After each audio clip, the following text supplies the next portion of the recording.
అధ్యక్ష, CBI enquiry అంటే ఎవరు తేలుకుట్టిన దొంగలా ఎవరు భయపడి వెనక్కిపోతున్నారో ప్రజలకు అందరికీ తెలుసు అధ్యక్ష. సిబిఐ ఎంక్వైరీ అంటానే ఉలిక్కి పడుతున్నది ఎవరో ప్రజలందరూ చూస్తున్నారు అధ్యక్ష. అధ్యక్ష, ఇటువంటిదే 2006లో ఔటర్ రింగ్ రోడ్డు విషయంలో ఇదే మాదిరిగా చంద్రబాబు నాయుడు గారు సభలో ఆరోపణలు చేస్తే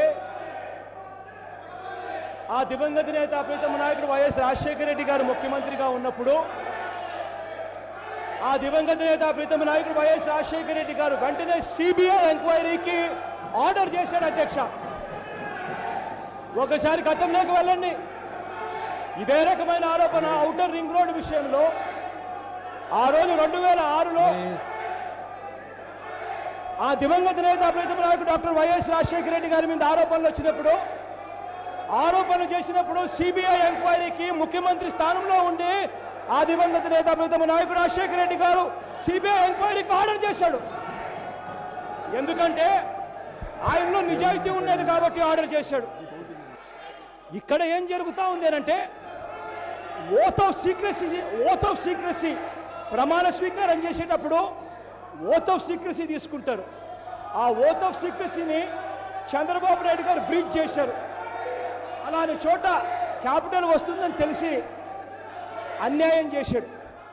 సిబిఐ ఎంక్వైరీ చేసి రాజధాని రాని కూడా తగలబెట్టాలనుకుంటున్నారు మీరు. ఏం తమాషా మీకు? ఇదే మరి ఆలోచిస్తారు మీరు. సిబిఐ కాదు, ఏ ఎంక్వైరీ ఏం రాజధాని కట్టి తీర్థం మీరేమీ చేయలేరు, గుర్తుపెట్టుకోండి. ఇది ఇన్సైడ్ ట్రేడింగ్, లేకుంటే ఇంకో విధంగా జరిగింది. టెలస్ ఇన్ని వందల ఎకరాలు జరిగింది. ఎవరు చెప్పారా ఇన్సైడ్ ట్రేడింగ్ అంటే? తెలుసా మీకు? పోనీ మీ నాయకుడికి ఇన్సైడ్ ట్రేడింగ్ అంటే ఏమో నాకైతే అర్థం కాలేదు. ఆయనకు అలవాటు ఉందేమో ఇన్సైడ్ ట్రేడింగ్ చేయడం. నేను సిబిఐ దేనికయ్యా అంటే మీ ఉద్దేశం ఆ ప్రాజెక్ట్ రాజధాని రాకూడదు. నీచ రాజకీయాలు చేస్తున్నారు మీరు. తమాషాగా ఉంది మీకు.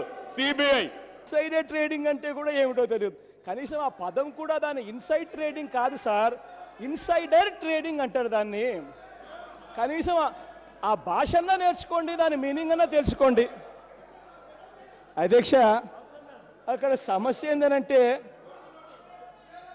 మీ బినామీలందరూ మీ భూములు కొని సెటిల్ అయిన తర్వాత వారి భూములు అక్విజిషన్ లేదా పూలింగ్ నుంచి తప్పించి వారి పక్కన ఉన్న భూములన్నీ పూలింగు అక్విజిషన్లో తీసుకోవడం అన్నది చాలా అన్యాయమైన విషయం దొరా.